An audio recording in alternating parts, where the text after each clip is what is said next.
3 weeks before my father named me CEO of his company, I found out my uncle had already been training his own daughter to take the job for 3 years.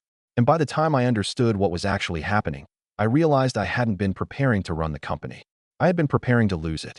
My name is Derek, and this is the story of the most elaborate professional deception I've ever lived through. One that took 3 years to build and 19 days to completely unravel, and one I only survived because of a single misdirected email that was never supposed to reach me at all. I joined my father's manufacturing company 8 years ago, straight out of business school, in the kind of straightforward, expected way a founder's son often does, without anyone involved having any idea how far things would eventually go. My father, Walter, had built the company over 30 years, and for most of my time there, everything about my future within it felt to me uncomplicated in the best possible way. I moved up steadily, took on operations, then finance, and 18 months ago my father told me directly, at a dinner I still remember in exact detail, that he intended to name me CEO once he retired the following year, transitioning full leadership of the company into my hands. I want to explain, before I get into how this all fell apart, that my uncle Gary, my father's younger brother and the company's longtime COO, had always struck me as slightly territorial. Though for most of my time at the company, I attributed that to ordinary sibling dynamics between him and my father rather than anything more concerning. Gary had never fully accepted that leadership would eventually pass to me rather than staying somehow closer to his own side of the family. It occasionally grated on me, but never seemed sinister. Just an overly proud uncle, the kind plenty of family businesses navigate without it meaning anything deeper was wrong. What I didn't fully understand until 3 weeks before my planned CEO announcement was that Gary had never accepted my father's decision to pass leadership to me. He was convinced, in a way that had apparently calcified into something closer to obsession, that his own daughter, my cousin Rachel, was the only appropriate person to eventually lead the company, and that my entire trajectory within the business was a temporary detour rather than a genuine, permanent inevitability. The transition planning process, in hindsight, contained warning signs I dismissed at the time as simply Gary being territorial, the same explanation I'd applied to his behavior throughout my entire career there. He insisted on being heavily involved in restructuring our operations division, using relationships with our regional plant managers that turned out, I would later learn, to be part of an entirely parallel leadership track he'd apparently been building with Rachel in mind since long before my father ever formally announced my own succession. He pushed hard for Rachel to take on an expanded role in supply chain, insisting she had a special aptitude for exactly the operational challenges the company would face in coming years. He recommended her for cross-departmental leadership training, board presentations, client relationship management, all of which, he assured my father, represented ordinary professional development for a valued family employee. I found his advocacy for her occasionally exhausting, occasionally overstepping the boundaries of what felt like reasonable family favoritism. But never once did I suspect the truth, that every single opportunity he'd steered toward Rachel had been part of a coordinated, years-long campaign to position her as the only credible successor, one whose leadership case Gary had never actually stopped building, even while I sat in succession planning meetings believing the outcome was already settled. The first genuine crack in this elaborate structure appeared 3 weeks before my scheduled CEO announcement, on an ordinary Wednesday afternoon, when I received an email intended for my father, forwarded to me by mistake by our executive assistant, Carol, who had simply selected the wrong name from an autofill dropdown. The email was from Gary. The subject line read, "Rachel's board presentation materials, final version before we present the transition case." I sat with my laptop in front of me for what felt like several minutes, staring at that subject line, trying to construct some innocent explanation for why my uncle would be preparing a formal board presentation for my cousin, framed explicitly as a transition case, 3 weeks before I was scheduled to be named CEO. I opened the attachment. It contained a full, detailed leadership transition proposal, built around Rachel Hendricks as the incoming COO track successor, complete with a 5-year operational roadmap, projected departmental restructuring under her leadership, and a cover memo addressed to 3 of our 5 board members, all of whom I recognized as Gary's longtime allies on the board. I called Carol immediately. "Carol, I think you sent me something by mistake. Can you tell me what this Rachel transition document actually is? I don't understand why this exists." There was a pause on her end that told me, before she even fully answered, that something significant was about to unravel. I'm not sure I should be the one explaining this," she said. "Let me have Gary call you directly. I don't want to get this wrong." That call never came from Gary. Instead, I spent the following 2 hours doing what I probably should have done months earlier, quietly reviewing our internal board communication archive, information I had legitimate access to as an incoming executive, and piecing together, document by document, a picture that was almost impossible for me to process even as I was actively uncovering it. Gary had, in fact, been building a formal, parallel succession case for Rachel for nearly 3 years, running in complete secrecy alongside my own, publicly announced path to CEO. He had cultivated relationships with 3 of 5 board members specifically around this alternative case, using confidential board briefings, quarterly strategy sessions, and informal advisory dinners that had never once been disclosed to me or, as far as I could tell from the correspondence, fully disclosed to my father either.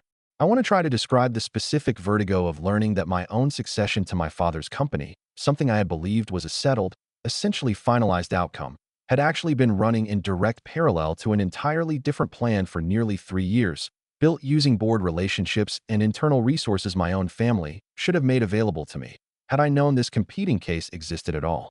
It felt less like discovering ordinary office politics, and more like discovering that the entire structure of my career at this company had been, in some fundamental way, a kind of elaborate placeholder, real enough from my perspective, but apparently understood by at least 2 other people, Gary and Rachel, as something temporary, something that existed alongside a different, ongoing plan they both still believed would eventually take precedence. I called my father immediately after discovering this. My hands were shaking so badly I had to try dialing twice. He didn't answer. I called 3 more times over the following hour, each call going to voicemail, before he finally called back, his voice carrying a strange, tight quality I had never heard from him before. Derek, hey. Sorry, I was in a meeting. What's up, Dad? Why is Uncle Gary presenting a formal succession case for Rachel to 3 of our board members? I just found the presentation materials. The silence on the other end of that call stretched long enough that I genuinely wondered if the connection had dropped. When he finally spoke, his voice had lost its earlier casualness entirely. Derek, I need you to come to the house tonight. This isn't something I want to get into over the phone. I drove to my parents' house that same evening, refusing to wait even the additional hours it would have taken to schedule something more formal. What followed was one of the most disorienting conversations of my entire career, delivered in fragments over nearly 2 hours, as my father slowly, reluctantly revealed a truth that had apparently been operating underneath my entire succession process without my full knowledge. Roughly 3 years earlier, around the same time my father first began seriously discussing eventual retirement, Gary had approached him privately, expressing what he framed as legitimate concerns about my readiness, my age, my relatively limited operational experience compared to Rachel's deeper background in manufacturing logistics. My father, according to his own account, had never fully agreed with Gary's assessment, but had also never explicitly, formally shut down Gary's parallel advocacy for Rachel, allowing him what my father described as space to make his case to the board over time, never anticipating that this space would be used to build an entire competing succession campaign running in complete secrecy for years. I didn't know how far he'd actually taken it. My father told me, his voice thick with what sounded like genuine distress, though by that point I found myself unable to fully trust anything about the situation. Every time I told him the decision about you was final, he'd say he understood, and then just keep working the board relationships anyway. I think somewhere along the way, I stopped actively stopping him, because I didn't want a war with my own brother, and I told myself it wouldn't actually matter once the board saw how ready you really were.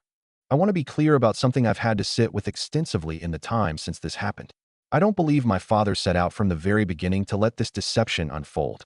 I think, based on everything that came out over the following weeks, that he was a genuinely conflict-averse person who lacked the resolve to make a clean, decisive break with his own brother, and who allowed Gary's persistent, ambitious maneuvering to continue far longer than any reasonable business governance should have permitted.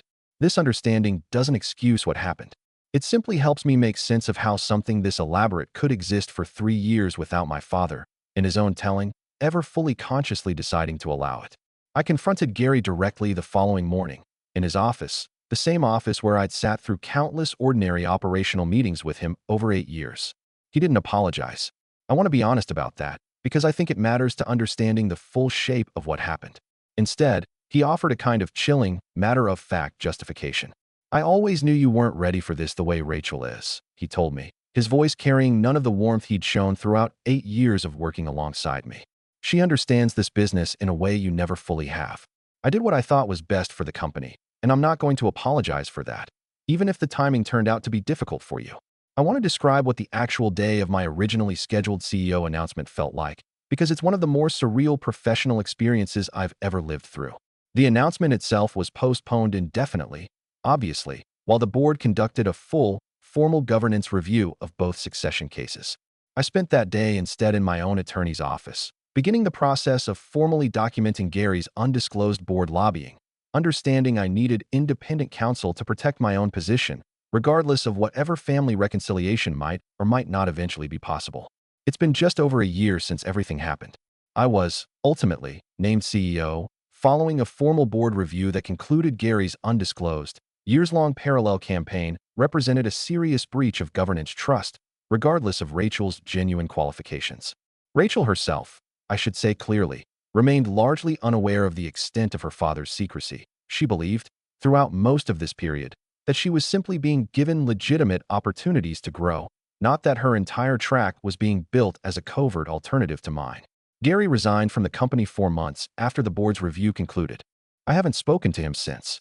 My father and I are rebuilding our relationship slowly, in the deliberate, careful way you rebuild something after learning the foundation wasn't as solid as you believed.